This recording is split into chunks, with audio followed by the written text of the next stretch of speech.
एक बार की बात है।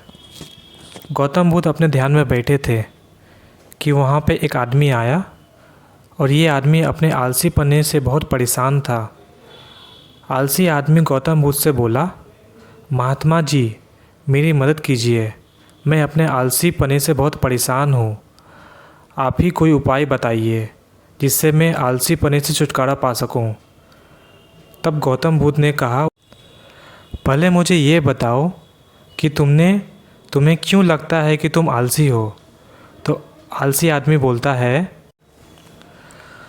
गौतम बुद्ध ने उस व्यक्ति से कहा, पहले मुझे ये बताओ कि तुम्हें क्यों लगता है कि तुम आलसी हो।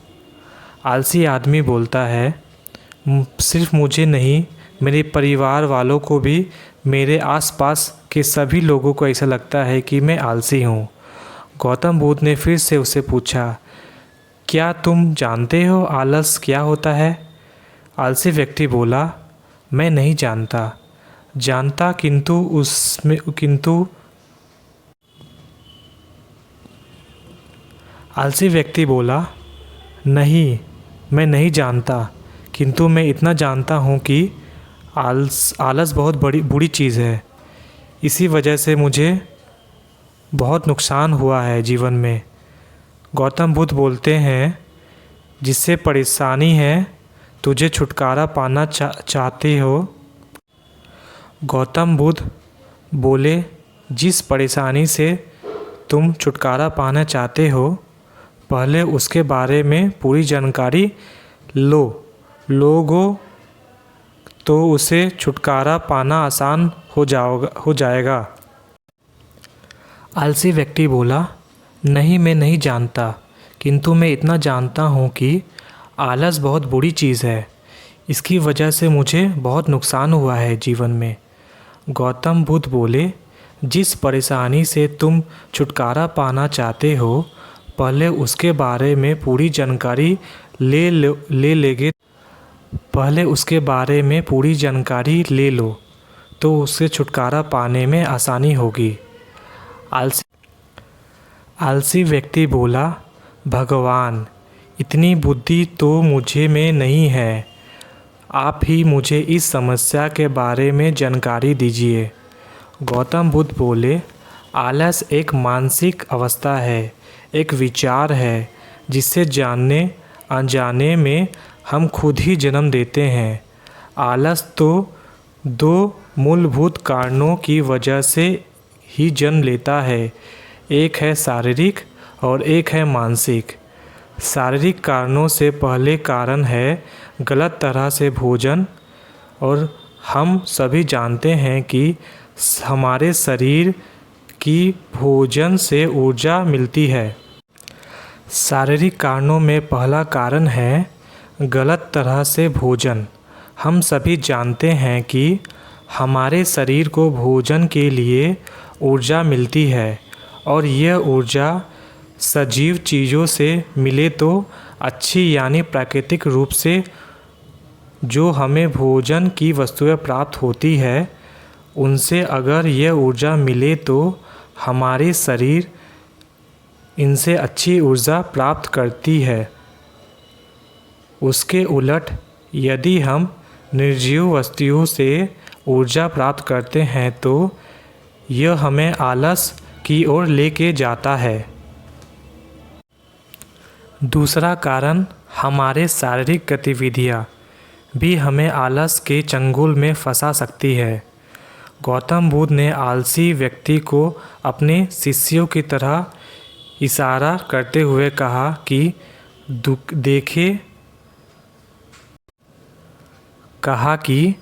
देखो, इनके चलते फिर से बैठने के तरीके में कुछ आलस नज़र आ रहा है।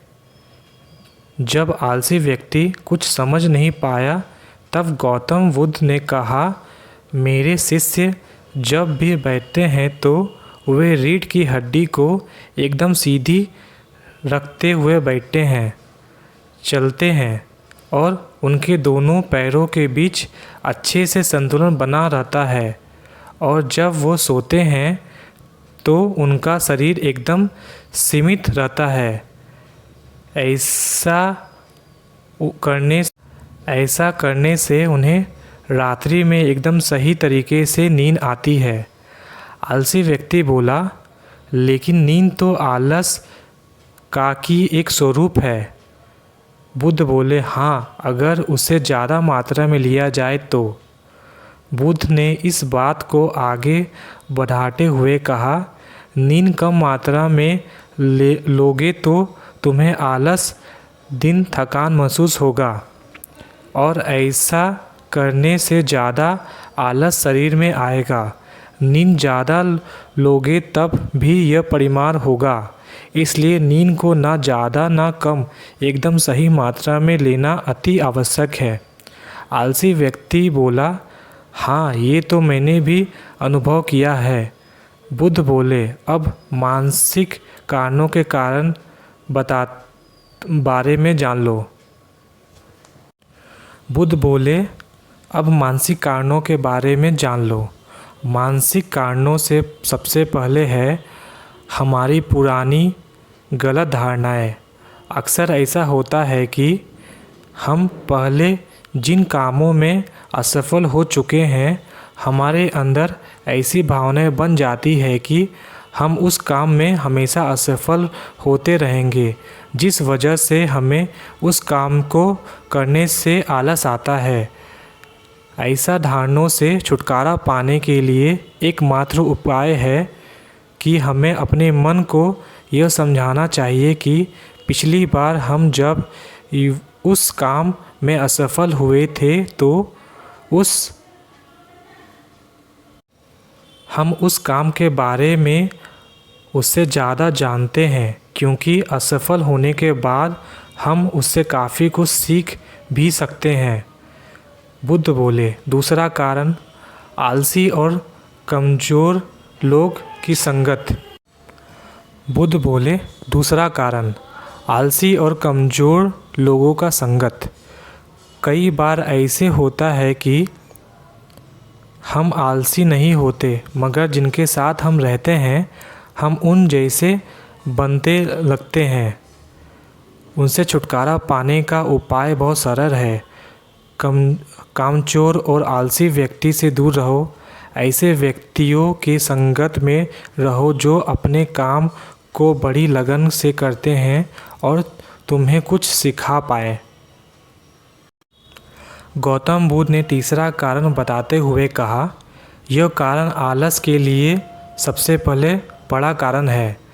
काम को कल पर टालते रहना यह कारण इतना शक्तिशाली है कि किसी भी व्यक्ति को बर्बाद कर सकता है। इसे बचने से पहले आसान उपाय ये है कि जो काम जितनी जल्दी संभव हो सके उतनी जल्दी कर लिया जाए। गौतम बुद्ध ने आलसी व्यक्ति से एक सवाल पूछा, मान लो तुम किसी रेगिस्तान में फंस गए और तुम्हें प्यास लगी है, तो तुम क्या करोगे? आलसी व्यक्ति बोला, मैं जल्दी ही रेगिस्तान के आसपास कोई गांव की तलाश करूंगा या ऐसी जगह की तलाश करूंगा जहां पर मुझे पानी मिल सके। गौतम बुद्ध बोले, अगर तुम्हें काफ़ी देर ढूंढने पर भी पानी ना मिले तब तुम क्या करोगे? आलसी व्यक्ति बोला, मैं तब भी अपनी तलाश जारी रखूंगा, क्योंकि ऐसा परिस्थितियों में मेरे पास कोई और दूसरा विकल्प नहीं है। गौतम बुद्ध बोले, विकल्प सही या यही है। गौतम बुद्ध बोले, विकल्प सही और यही है। मानसिक स्तर पर आलस का चौथा कारण किसी न भी परिस्थितियों में लक्ष्य का ना होना, यह भी आलस की ओर लेकर जाता है। अब सुनो पांचवा कारण के बारे में गौतम जी बोलते हैं। सोचो कि तुम्हारे पास काफ़ी सारे सोने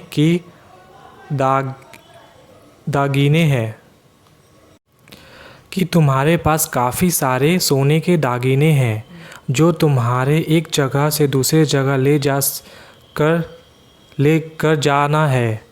तुम चलते चलते थक गए और किसी पेड़ के नीचे बैठ जाते हो और तभी तुम्हारे दूर से तुम्हारी तरफ दौड़ कर आ रहे डाकू दिखाई देते हैं, तो क्या तुम तब भी आलस करते हुए बैठे रहोगे या फिर ऐसी परिस्थिति में तुम वहाँ से उठकर दौड़ पड़ोगे?